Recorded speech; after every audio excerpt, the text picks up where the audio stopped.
Welcome to Dr. Warrick's podcast channel.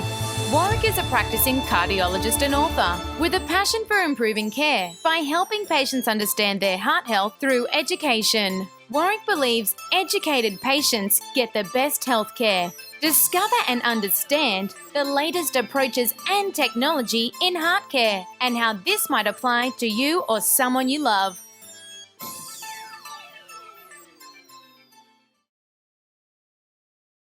Hi, Warrick Bishop here. I'm speaking into the Healthy Heart Network membership group. It's a privilege to be sharing with you guys tonight. Down here in Hobart, it's freezing cold, so I don't know where you are. I hope you're warm, and I hope you're enjoying the evening, and I hope you're getting through this COVID challenge as best you possibly can. It seems to be the only thing we hear about on the news at the moment. So I threw out there the other day a request for any questions. There haven't been too many questions, but what I thought I might do is share with you a little bit of information around palpitations, which have been coming up a bit in my clinical practice lately. So if it's all right with you, we'll talk a little bit about palpitations. So a story and a bit of teaching. So first of all, a good number of years ago when I first qualified as a cardiologist, so this is over 20 years ago, which is frightening. I was living in Hobart, and I was doing locum work on the northwest coast of Tasmania. So every month I would drive up to the northwest coast and do a clinic for one of the doctors up there, and I'd do a week every month and then drive back home. Now, remember, I was brand new as a cardiologist, shiny and bright, so I knew everything actually.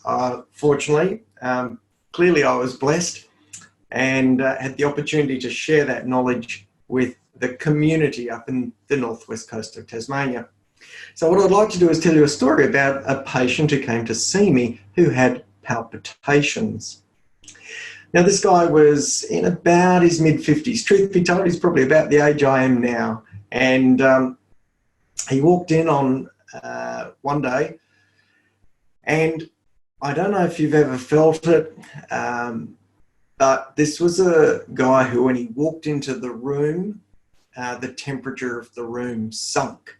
It got cold. If you like, you could almost refer to this gentleman as a bit of a negative energy vortex, sucking energy from everything around him. But clearly, without even asking him, he was not a happy character, and you could feel that when he walked into the room. Anyway, a long story short, actually long story not so short, because I'm going to tell you the whole story, which I think has some learning to it. I said to this guy, "So what's the trouble, friend?" And he says, "Palpitations, doc. Terrible, terrible palpitations. I'm a builder. Every time I get up a ladder, or I'm up high, or I'm on a roof, or I'm doing something, these palpitations, they come and I can't do anything. My blood pressure drops. I feel terrible. All sorts of strife." Anyway, we put on a monitor and we diagnose supraventricular tachycardia, so rapid, fast heartbeat. No trouble. Fantastic. I say, good news. I know the tablet to fix you for that. So I put him on a tablet, happened to be a thing called a beta blocker. And I said, look, I'm back up in a month. I'll see you then and see how you're going. Anyway, forgot about him, headed back a month later on my return locum visit. In comes this guy, and the temperature of the room immediately drops. "How you going?" Didn't need to ask, but "No good, doc, no good. It's terrible. My heart's racing. Those tablets are not doing the job. It's just, I'm not coping. I can't work and I need to work." So no worries. We've got a second line of therapy which works really well for this condition. It's called a calcium channel blocker. It works better than a beta blocker, in fact. So here you go. Have a crack at these. I'll see you in a month.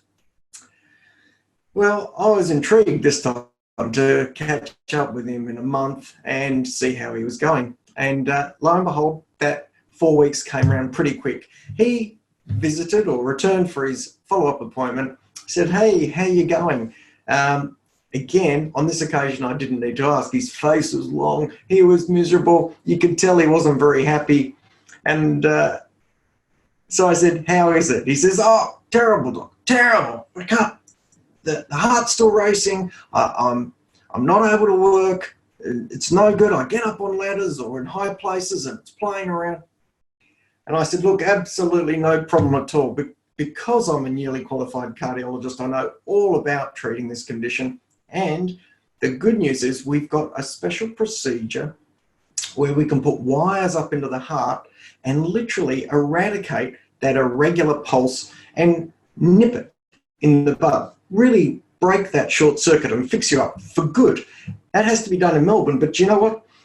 Because I'm a brand new cardiologist and I've made lots of great contacts over my training, I can organise all that for you. So I put into train all the requirements for him to go to Melbourne to get an electrophysiological ablation of his paroxysmal supraventricular tachycardia. Sounds great, doesn't it? Anyway, that's what we put in place. That took several months to organise, and after it was done, I contacted him and said, look, it'd be great to see you as a follow-up in the rooms after your procedure, about a month, 6 weeks after. Anyway, he turns up. Fantastic.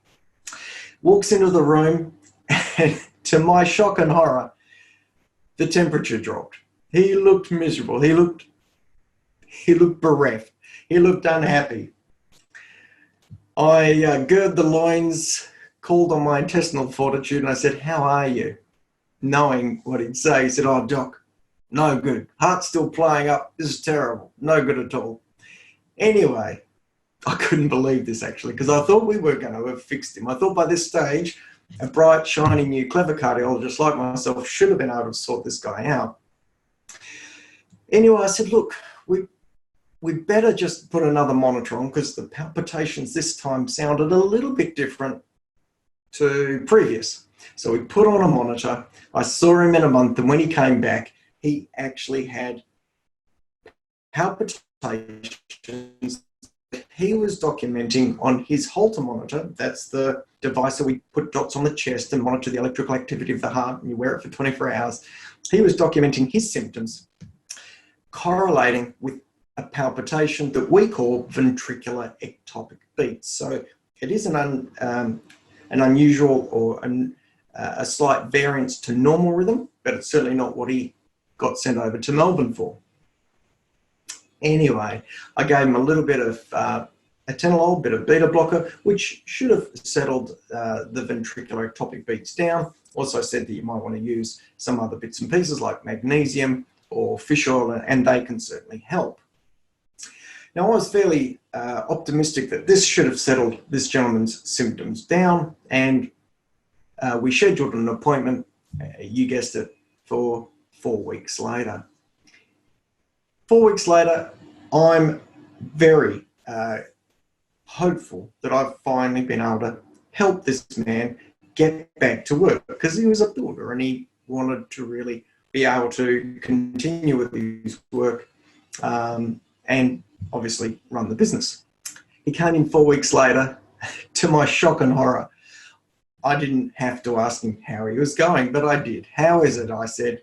He says, oh, doc, no good. Those palpitations, they're still there. I can't work. I can't concentrate. I can't do what I need to do. I get up on ladders, or I'm trying to work and I've got a saw or a power tool and this palpitations. Anyway, I was, by this stage, at wit's end. We'd gone through somewhere around 6 to 9 months.